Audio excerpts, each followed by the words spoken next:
Every year, floods in different countries of the world take the lives of hundreds and even thousands of people.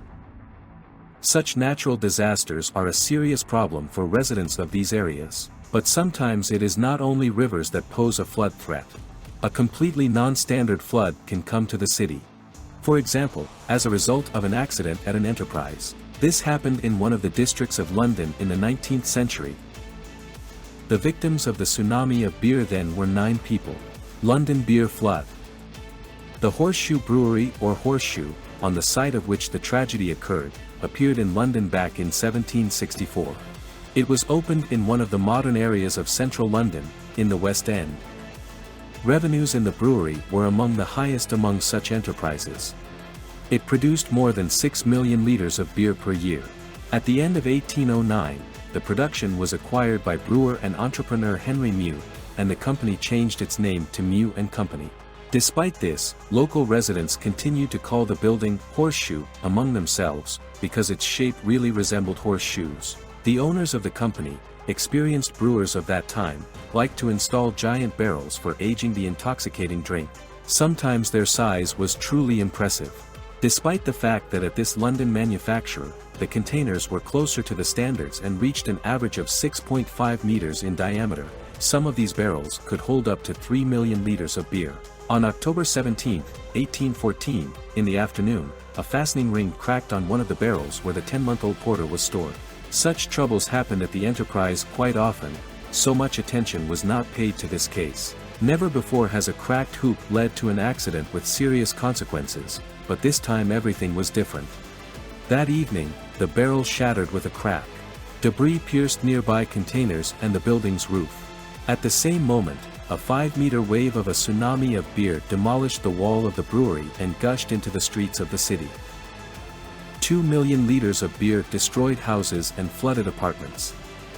At the same time, the beer flood claimed the lives of 9 people, including 3 small children.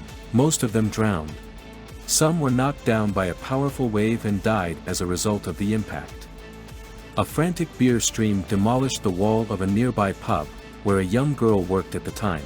Later, she was found under the rubble with no signs of life. Rescuers struggled from under the ruins of the victims for a long time.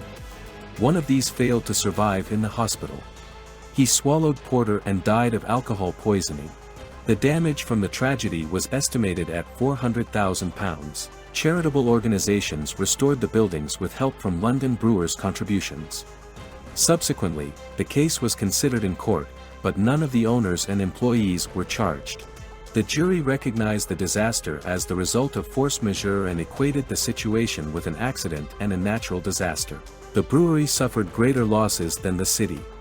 Subsequently, the authorities even satisfied the request of the owner of the enterprise for a refund of the tax paid for lost hops and malt. Thus, the Horseshoe soon resumed production and continued to work until the 20th century. At this time, the city itself began to grow at a great speed. The company ended up in London's historic centre. Because of this, the owner was asked to find a new place for production, and instead of a brewery, the Dominion Theatre, which is now famous today, appeared here in 1929. Now it hosts such world-famous performances as Swan Lake, Briolin, Beauty and the Beast, Notre Dame Cathedral, and others. This disaster is now remembered every year by the London pub Holborn Vippet. Order specially cooked flood porter here on October 17th. This drink is named after Eleanor Cooper, a flood victim who died in a pub under a wall brought down by a wave of porter. Similar cases occurred in many alcoholic beverage industries. Today it is known about 2 identical accidents that happened at the end of the 18th century, at the London White Bread Brewery. However, then only the residents of the enterprise itself suffered. Rats. They spread across the city under the influence of an intoxicating drink. The same situation occurred with Biggs Brewery. No one was seriously injured. And people even helped the factory workers save beer and scooped it from the streets in buckets. There are cases when company employees deliberately mixed beer that escaped from their vats with soapy water. And this is all just so that people are not tempted to drink intoxicating drinks directly from the ground.